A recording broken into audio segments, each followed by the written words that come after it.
Hey there Bakugan fans, welcome back to Bakumentary, your go-to show for competitive Bakugan Battle Planet news, gameplay, meta reports, and more.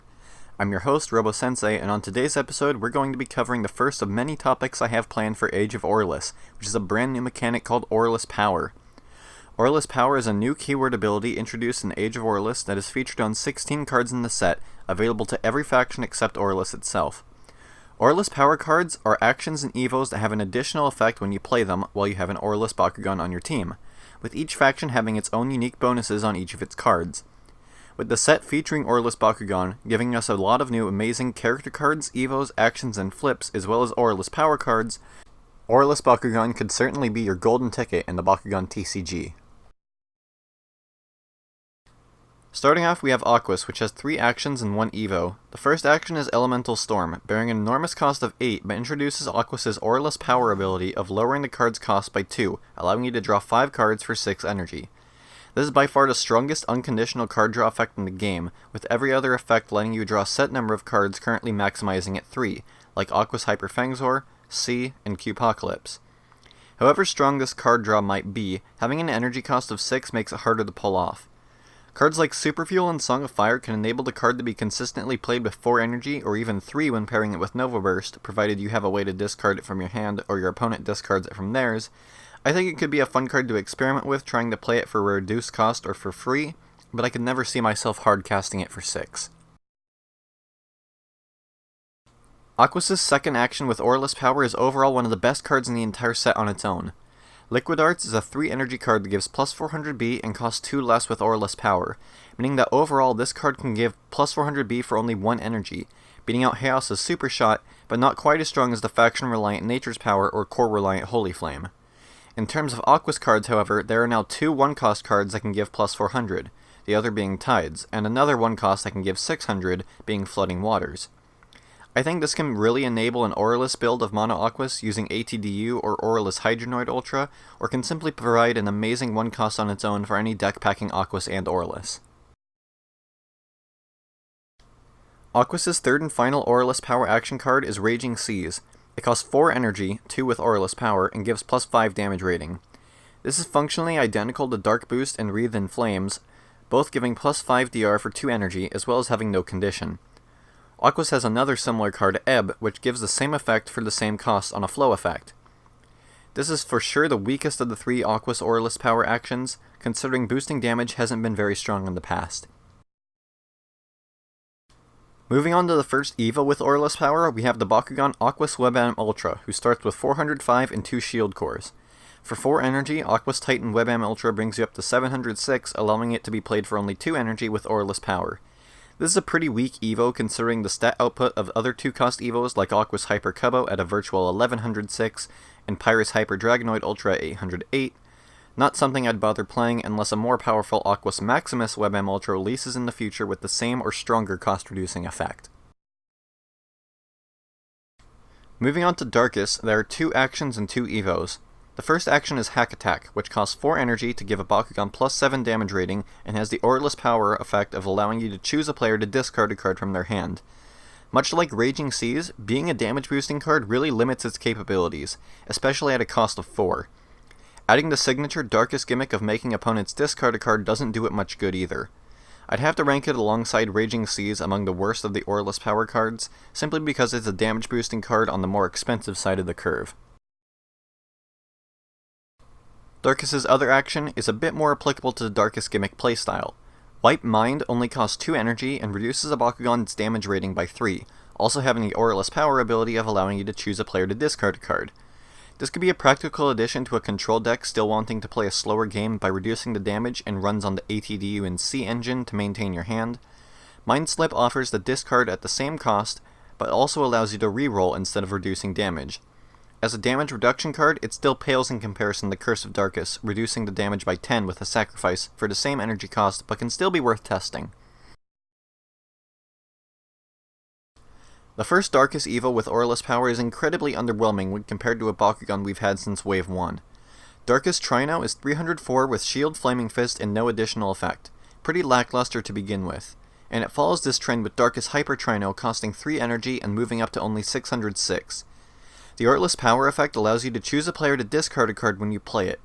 Seeing this immediately made me think of Darkus Hypertrox from Battle Brawlers, who has 902 and the same discarding effect as well as arguably better cores. I wouldn't really want to double up on Bakugan for these effects either, as for if you're going for a full Darkus team including Aurelus, there are much stronger base form options allowing you to play more discarding actions from your hand rather than suboptimal evos. Darkus' other evo was teased to us at Anime Expo and was our first glimpse at Aurelus Power. Darkus Webam Ultra starts at 403 with Shield Helix, following the trend for bad Aurelus Power Bakugan base forms. Darkus Hyper Webam Ultra only brings you up to 508 for 3 energy and gains Shadow Strike with Aurelus Power. If the Bakugan I was battling against only had 500 B, I wouldn't bother trying to reduce its B power in the first place.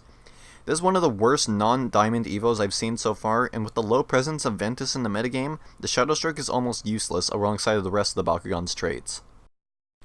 Moving on to Haos, which has 3 actions and 1 evo, we start off with Instant Vortex, which costs 3 energy and gives plus 400B to a Bakugan, having the Aurelus Power effect of drawing a card.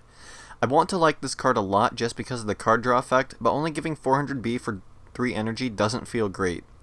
Considering Haos' history of having generally above curve B boosting cards, it could be a potential card to pair with Hurricane Winds, netting you about 700B total in a card draw, but using Aquos, you could Hurricane Winds into something like Riptide instead, which could give you 100B more than Instant Vortex, as well as forcing a reroll where you can draw 2 cards when you open again. Overall, Instant Vortex is one of the weaker of the actions. The next Haos action is a 2 energy card called Ray of Freedom. It's basically Instant Vortex but for damage. It offers a below curve DR boost of 3 while having the same Aurelus Power effect of drawing a card. My stance on damage boosting cards still remains. I think all the energy you pay for cards should go towards B to win the battle, and have things like DR or card draw as an additional effect. Ray of Freedom offers neither B nor a desirable amount of damage, making it seem more like a Ray of Disappointment. Haos' last Aurelus Power action is very interesting, but I'm unsure if it's worth playing yet. Sonic Chain costs 5 energy and allows you to destroy an evo in play, keeping the same Aurelus Power effect as the other Haos cards of drawing a card. I do feel like evo destruction will become more relevant in the metagame moving forward. The cards this can be most compared to are Wayne and Wax. I feel like Wax might be too much trouble, costing 6 energy and destroying all evos, meaning that yours go down as well, essentially bringing you both back to turn 1.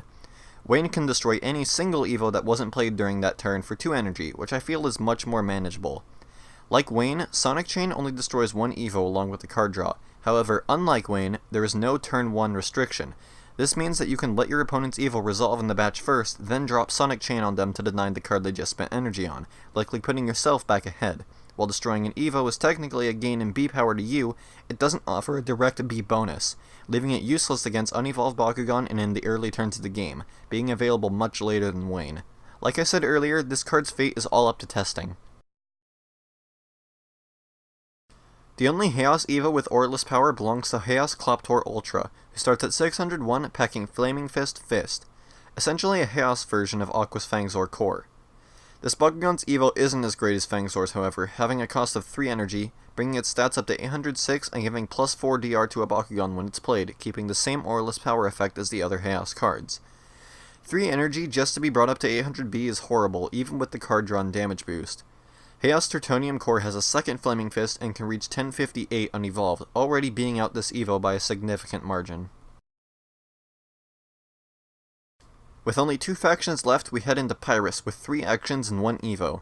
The first one is a damage boosting action called Firestorm, giving plus 6 DR for 4 energy and 12 with Aurelus Power. It has the same effects as Fire Vortex but requires an Aurelus Bakugan instead of Fury, as well as costing 2 less. Alongside Meteoric Lance and Boom, it's just another run-of-the-mill overpriced Pyrus damage boost card. Next is a more manageable damage boost, Lava Spray, which only costs 1 energy and gives plus 2 DR or 4 with Aurelus Power. It's a pretty simple card and outclasses Fireball in decks with Aurelus, and is easier and better to activate than Inferno, requiring only 1 Pyrus Bakugan instead of 2 or 3. If aggressive decks can find the space for this, I could easily see it being played. Pyrus' last action card is likely the best Aurelus Power action we got in the set aside from Liquid Arts. Wildfire costs 3 energy and gives plus 400B or 800 instead with Aurelus Power. This can be most easily compared to the Darkus card Stone Skin, which requires a sacrifice in order to grant an 800B boost. Fury decks featuring Pyrus and Darkus can consider running both of these cards together, or possibly replace Stoneskin or even Darkus entirely to make more space. Again, this is easily the best Aurelus Power card in this whole set, hands down. The Pyrus Evo with Aurelus Power belongs to the Red Arena exclusive Pyrus Phaedrus core, who starts with 305 and 2 Flaming Fist with no additional effect. Pyrus Hyper Phaedrus costs 3 energy and only brings you up to 600B and 8 DR, with the ability to give a Bakugan plus 200B when you play it, effectively making itself 808 when played, which are the same stats as Pyrus Hyper Dragonoid Ultra while also having worse cores and costing 1 more energy. However, the Aurelus Power ability increases that bonus when played to 400B, making it 1008 for 3 during that turn, which is still mediocre at best, continuing the trend of bad arena exclusive Bakugan alongside Aquos Dragonoid core. Last up is Ventus, which has 3 actions and no evos. To start off, we have a card much like the Darkus Hack Attack in effect, energy cost, and usefulness. Crescent Claw costs 4 energy and gives plus 7 DR to a Bakugan, energizing itself uncharged if you have an Aurelus Bakugan on your team. It suffers from the same issues as Hack Attack as well as several other damage boosting and energizing cards, where the cost is way too high on the curve to warrant being worth the energy you spent. The only good thing about this card is the artwork, which unfortunately is the same for so many other cards in the game right now. Next up for Ventus is Gaia Force, which costs 4 energy and authors both players to energize the top cards in their decks uncharged and energizes itself under Aurelus Power. This is essentially like playing 2 turn to energy at the same time, except it also allows your opponent to energize a card, which can be deteriorating to you, but likely also guarantees you turbo anyway. There are cheaper self-energizing actions, and Ventus Hyper Scorpios Ultra energizing the top card of your deck when it opens will probably be the best way to spam out energy cards anyway. Last up for Ventus and all of the Aurelus Power cards is a rather interesting one. Sleepwave reduces a Bakugan's damage by 4 DR and also energizes itself with Aurelus Power, fitting in with both of Ventus's gimmicks for only 3 energy. Certain Ventus decks like to play it slower, and they do this by reducing the damage they take while they build up a larger supply for energy cards. This card achieves both of those traits with a manageable cost. It essentially combines the effect of Venom Blast and Turn to Energy in one card, which can save you some card slots if you're already playing both of those cards. Overall, I think Aurelus Power is a really cool mechanic that pulls off incentivizing using an Aurelus Bakugan on your team well, making the lack of a faction card pool less impactful on your deck. All of the evos are greatly underpowered as well as most of the actions.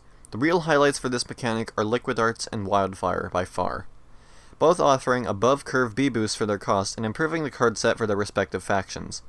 I hope Aurelus Power isn't just a one set gimmick and that we can see more of them in year 2. Hey guys, thanks for watching. Age of Aurelus has brought tons of new stuff to look into for the game, and I'm really excited to get all of these new cards and start building brand new decks to deliver content alongside them. Stay tuned throughout the week for more insightful Age of Aurelus focused content.